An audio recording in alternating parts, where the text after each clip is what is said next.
just heard some amazing things about the choices that you made.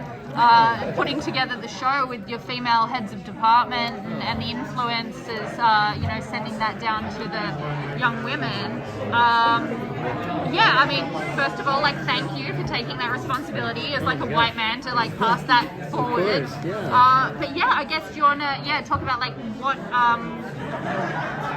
why this property, why teenage girls, and then why this, what brought you and what do you want to show for it? Absolutely. I mean, I came to this property as I was a bookseller at Skylight Books in Los Angeles. Oh, I love that. Yeah, that's awesome. Yeah, so I just would sell the hell out of this book because I loved it. I thought it was fantastic. And then, life went on, and I became a TV writer. I did this show called Halt Catch Fire for a long time. And now I am the father of a couple of girls, too.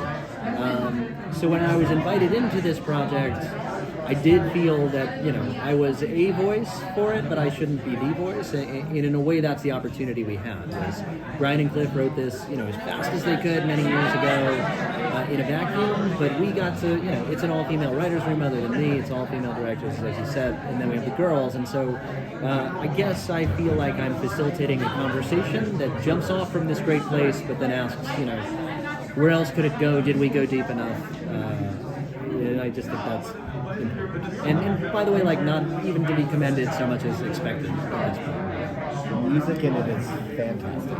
And like, what great choices. What was that listening party? I just tried to find the music. Oh, man. So fun, because I think it was, we think there are other shows that do a really good job of playing like the top 40 you're going to recognize.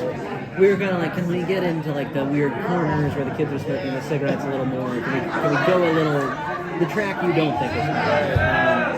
And so in that, we have the girls do their own playlists. We tried to pick from there. And then, I think we have it even deeper to go. I mean, that's also the great thing. It's just you're high-fiving a younger version of yourself at a certain point. So, may it continue. I sang along throughout the whole series. Oh, thanks, man. That's nice, yeah. So I've asked this one already, but I think it's a funny one design. This is for kids. Sure. So they don't know what went on in these movies. I know a little bit. I did not live then, so. But what were some of the items and like what are some funny things you tied in from the 80s too? Yeah. I think a very funny thing to experience for me as a child of the 80s was that the actresses, none of whom also were very familiar with it, encountering things like Walkman or like technology we don't use anymore. We even did some press yesterday with MTV, and I was like, does this even matter to you? I think that was a fun piece of it. But at the same time, these girls think they did their homework. I think they made it all feel very natural. And I think in any era, you kind of, move beyond and then have a little bit of like a roll your eyes at the technology of the one that's just passed. But it's going to happen to us too. So, we tried to have a good heart about it. Obviously, we just met Larry. That's a differentiation from the books.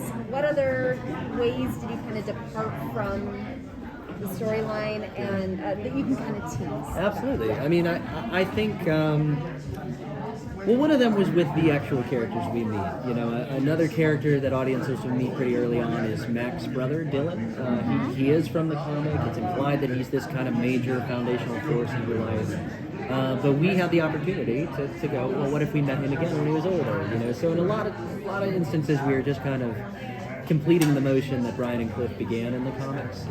We tried not to create a ton from whole cloth, because there was nothing broken about the foundation of mythology. But at the same time, if you came to this and it was exactly the books, I think you'd feel a little robbed, So to fill out the world a little with characters that, like Adina's character, for instance, is the combination of two characters in the Cardinal and Prioress.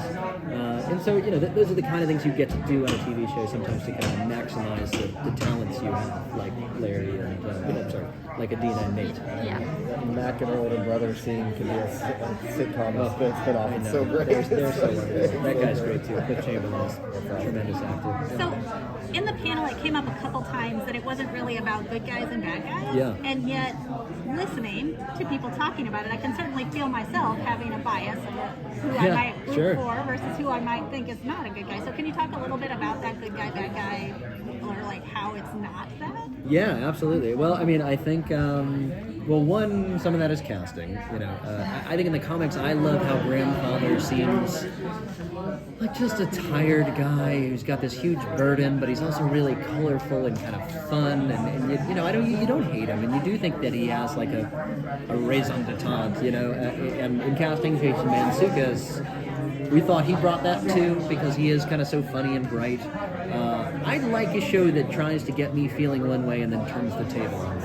And so maybe we're doing that, maybe we're not. But I hope several times during your experience of watching Paper Girls, you find yourself asking if there is ultimately a good guy or a bad guy. Period. Yeah. For the girls, it's so fantastic. The series is great. We also met them here, and they're so smart. Yeah. Did you find any challenges or any actresses? I mean, casting was huge. It was, you know, hundreds of girls from all over the globe, literally. You know, we would have casting sessions. It's like, and tonight Australia, and tonight, you know, like just because I'm sure there's not an actress this age that I have not seen, because they are the rock on which we build our church. If they're not real, if they're not believable, if this feels like adults writing kids, then the show doesn't work, and we've done a disservice to the books. But for my money, we found these wonderful girls. The biggest challenge, but I'm glad we took it on, is that over the age of 16, you kind of can work a longer day when you're filming. It's just a very like thoughtful union rule, you know. So we have to be fast. We have to get it right the first time. But it's worth it because I think it would have been a mistake to age this show up just for the sake of production. And I think their stories feel all that more true because they are, you know, contemporaries with the girls in the comics. Are you able to, you know, if you're going on to season 2, because the first season doesn't cover the entire volume, you know, that aging quality, is that kind of something you have a plan for if you're continuing Great with the question. show? Yes, I think it is an opportunity we have that the book doesn't have, because the book obviously takes place 3 or 4 nights. Yeah, the writer said all the series pressing buttons. You didn't edit, you just added. You just got to add a lot of stuff. So that's So cool. I think dealing with that is actually going to be kind of a plot point, you know. Yeah, You know, that makes can sense. you be away too long? What happens? And I hope that becomes an asset of ours, not a continuity error. Yeah.